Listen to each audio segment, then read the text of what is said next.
Hello बच्चों, good morning. My name is Sonu Kumar Maurya. देखो बेटा, हमने क्लास स्टार्ट किया है सीए इंटरमीडिएट के। ठीक है ना। सीए इंटरमीडिएट में पेपर नंबर 2, जो कि आपका corporate law and other law है।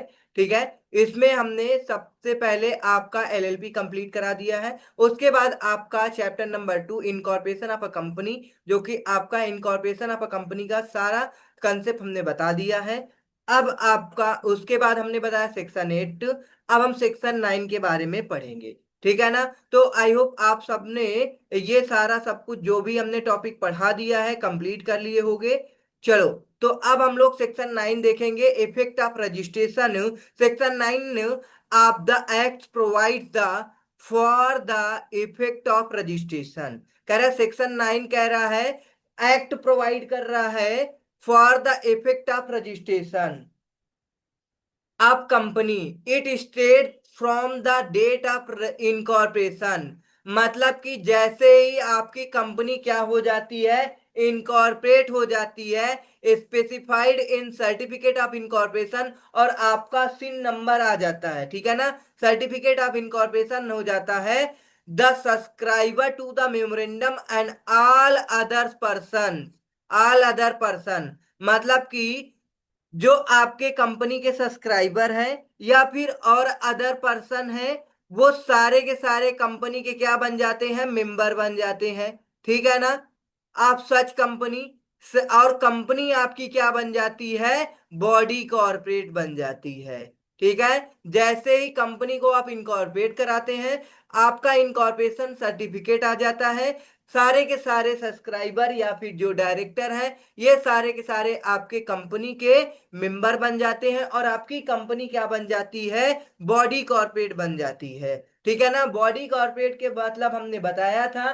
देखो, बॉडी कॉर्पोरेट का अपना एक क्या होता है, सेपरेट लीगल एंटिटी होती है। सेपरेट का मतलब यही होता है कि सारा सब कुछ जैसे एक इंडिविजुअल को मिलती है, वैसे ही सारा राइट्स कंपनी को भी मिलता है, बॉडी कॉर्पोरेट को भी मिलता है। By the name as content in the memorandum thereafter, such body corporate by the said name shall be applicable of।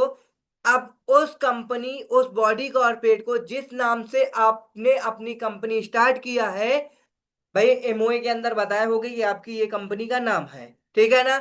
Exercising all the functions of an incorporated company under this act and having perpetual succession. ठीक है ना। मतलब सारे functions क्या होने लगेंगे आपको, incorporation के तुरंत बाद अप्लाई हो जाएंगे, जो आपका कंपनी एक्ट 2013 है। ठीक है। और कंपनी एक्ट 2013 में आपको पढ़ाया गया है कि कंपनी आपकी क्या होती है, परपेचुअल सक्सेशन होती है। मतलब मेंबर आते हैं जाते हैं, लेकिन आपकी कंपनी में किसी भी प्रकार का इफेक्ट नहीं पड़ता है। ठीक है ना। थर्ड पॉइंट देखो, पावर टू एक्वायर। अब क्या एक्वायर करेगी, भाई एक्वायर कर सकती है कोई लैंड, कोई building. Hold and dispose. Hold मतलब अपने नाम परचेज कर सकती है, डिस्पोज मतलब सेल कर सकती है किसी भी बिल्डिंग को या लैंड को। ठीक है। Property, property word simple use कर दिया गया, प्रॉपर्टी में आपका कुछ भी आ सकता है।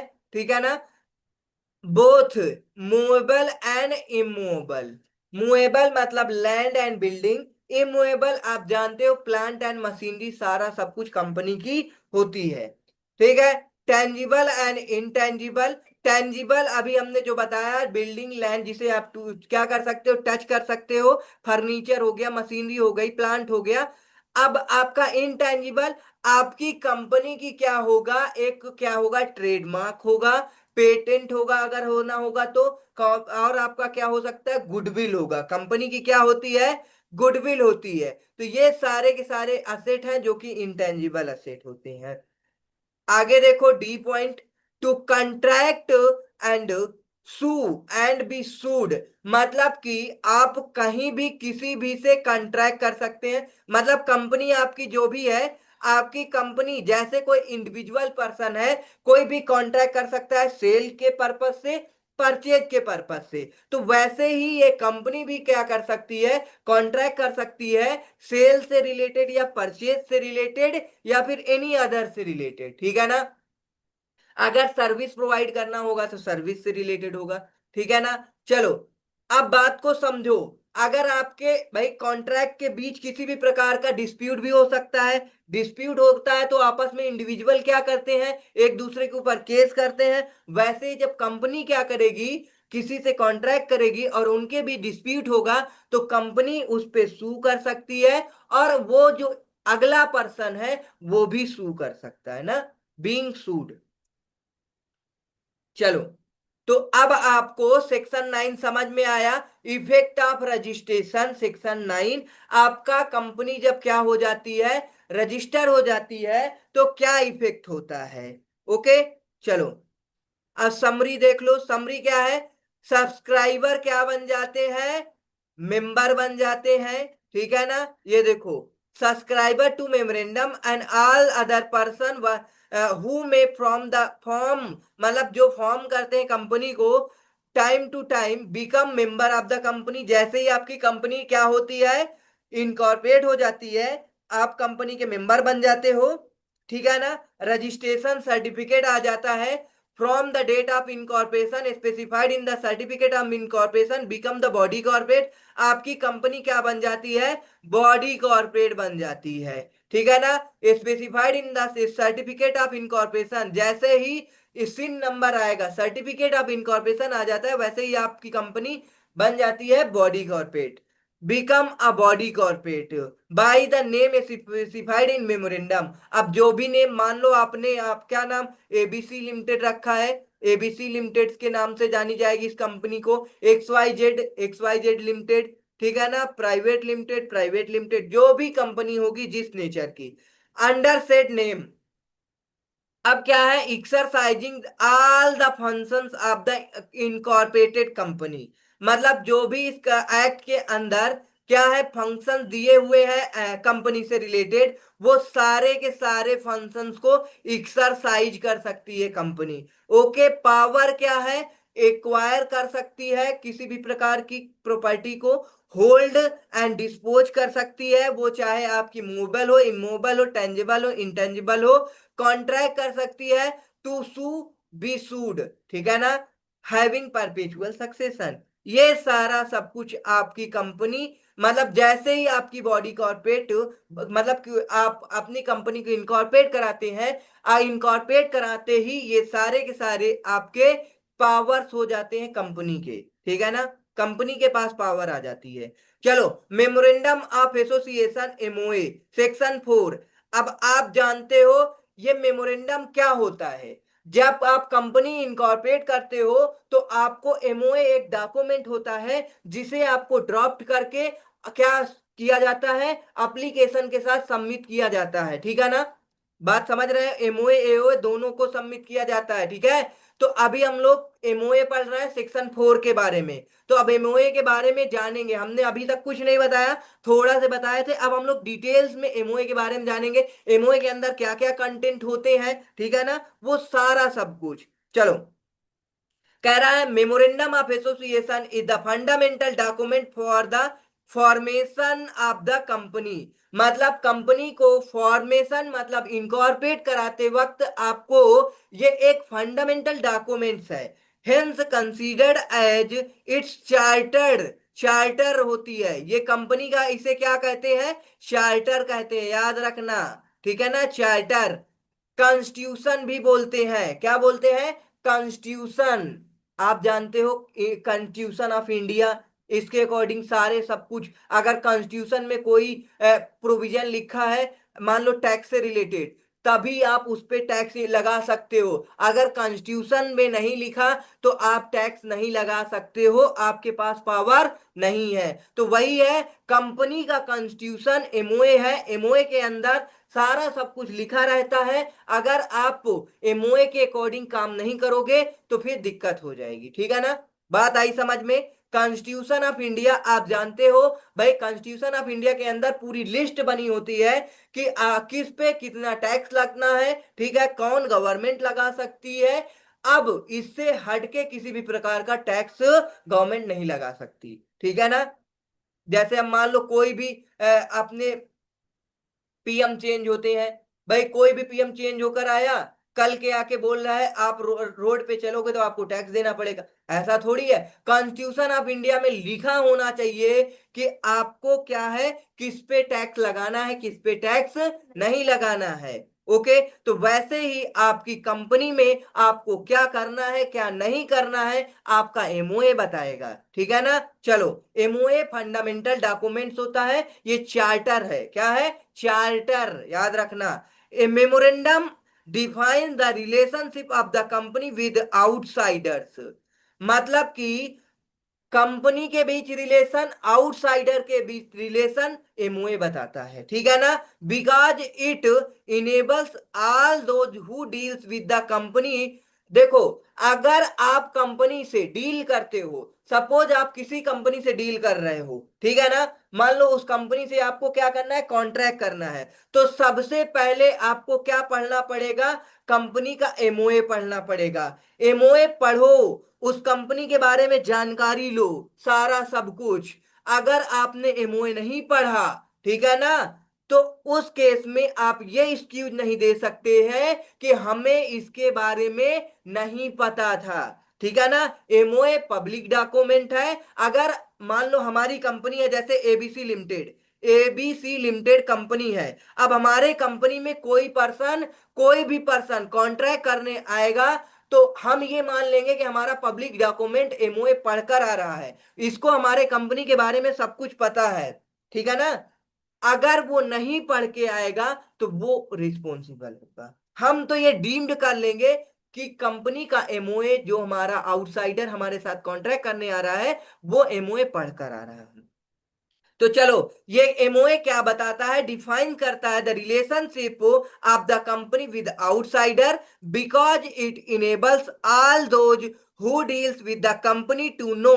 मतलब कि वो क्या कह रहा है, enables all those who deals, जो भी डील्स मतलब डीलिंग जानते हो, कॉन्ट्रैक्ट वगैरह करने आता है, विद द कंपनी, कंपनी से, टू नो, वो जानता है, what its power and what activities it can engage in. मतलब भाई, अब हमारे कंपनी के अंदर इतने एम्प्लॉय हैं, ठीक है ना, अब हर एक एम्प्लॉय, हर एक मेंबर की अपनी अलग, मेंबर मतलब हमारे कंपनी का जो भी पर्सन होगा उसकी अलग अलग पावर होगी। अब एमओए के अंदर वो सारा सब कुछ लिखा हुआ है। अब आए हो, मान लो आपको हमारे एबीसी लिमिटेड कंपनी से कॉन्ट्रैक्ट करना था, कोई भी माल खरीदना था, आपने गुड्स परचेज किया। अब बाहर जो गेट पे लगा होता है, क्या भाई, गार्ड, उसको आप कैश दे करके चले गए, कहे हम आपकी कंपनी में पैसा दे दिए हैं, तो ये वैलिड है, नहीं है बेटा। भाई किसको देना है आपको पता होना चाहिए, किससे कॉन्ट्रैक्ट करना है आपको पता होना चाहिए। ओके, समझ में आया। मतलब कि व्हाट इट्स पावर, ठीक है ना, company to know what its power and what activities, क्या एक्टिविटीज होगी। भाई हमें कॉन्ट्रैक्ट करने वक्त किससे मिलना होगा, क्या कॉन्ट्रैक्ट करना होगा, सारा सब कुछ एक्टिविटीज लिखी रहती है, ठीक है ना। और हमारे कंपनी के अंदर कौन सा बिजनेस एंगेज कर रहा है। चलो, आया बात समझ में। The memorandum shall contain the following clauses. अब देखो, मतलब कि हमारे एमओए के बहुत सारे क्लॉज होते हैं। जैसे हमारे कंपनी के नेम से रिलेटेड अगर आपको कुछ चीज जानकारी लेना है, तो हमारे नेम क्लॉज को जाकर के पढ़ लो अच्छे से, ठीक है ना। ऐसा नहीं है कि आप बाद में कॉन्ट्रैक्ट करने आ गए, बोलो अरे अरे ये कौन सी कंपनी है भाई, हम तो X Y Z limited company से कॉन्ट्रैक्ट करने आए थे, यहाँ तो एबीसी लिमिटेड कंपनी है, ठीक है ना। तो बाद में एक्सक्यूज नहीं चलेगा, आप पढ़ के आओ एमओए, किस कंपनी से कॉन्ट्रैक्ट करने जा रहे हो, उसका प्रॉपर नाम, किसी भी प्रकार नाम से रिलेटेड चीजें आपको निकालनी है, जाननी है, तो नेम क्लॉज को जाकर के पढ़ो अच्छे से, ठीक है ना, एमओए के। उसके बाद सिचुएशन क्लॉज होता है, मतलब हमारी कंपनी कहाँ पे रजिस्टर्ड है, ठीक है ना, रजिस्टर्ड ऑफिस कहाँ है, कहाँ पे ये सिचुएटेड है, ये सारा सब कुछ जानना है तो हमें कौन सा क्लास पढ़ना होगा, सिचुएशन क्लास पढ़ना होगा। ओके बेटा, समझ में आया। चलो, सी पॉइंट देखो क्या दिया हुआ है।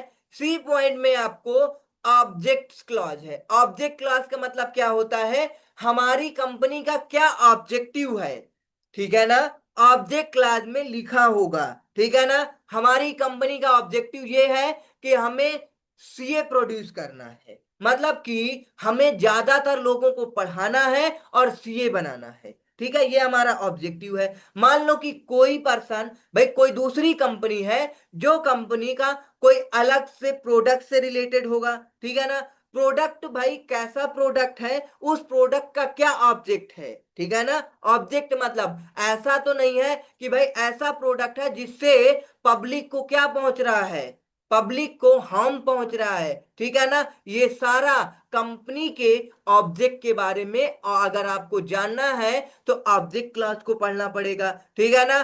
सेकेंड आपका नेक्स्ट मतलब डी पॉइंट है। डी पॉइंट आपका क्या कह रहा है, लाइबिलिटी क्लाज। अब लाइबिलिटी क्लाज क्या होता है, देखो कोई भी पर्सन आपके कंपनी से कॉन्ट्रैक्ट करने आएगा, सिंपल बात है, तो वो रिस्क में थोड़ी रहेगा।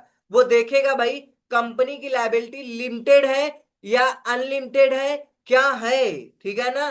तो अगर आपको कंपनी को ये देखना है कि जो ये एबीसी लिमिटेड कंपनी जिससे कॉन्ट्रैक्ट करने जा रहे हैं, ये कौन सी कंपनी, इसका नेचर क्या है, ये प्राइवेट है या फिर लिमिटेड है, ओपीसी, क्या जानना है, तो भाई इसकी लायबिलिटी क्लॉज जा करके चेक कर लो। ओके, चलो, फिर आगे क्या है, कैपिटल क्लॉज। कैपिटल मतलब आप ये कंपनी कहां कहां से कैपिटल को रेज की है। आप जानते हो अलग अलग तरीके से आप कैपिटल को रेज कर सकते हो।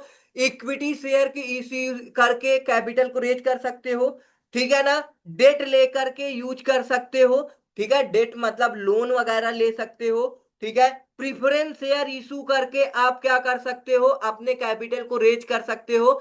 अगर आपको कैपिटल के बारे में डिटेल्स इंफॉर्मेशन लेनी है कि इस कंपनी में भाई फंड कहां से आ रहा है, ठीक है ना, ऐसा तो नहीं है कि भाई कंपनी में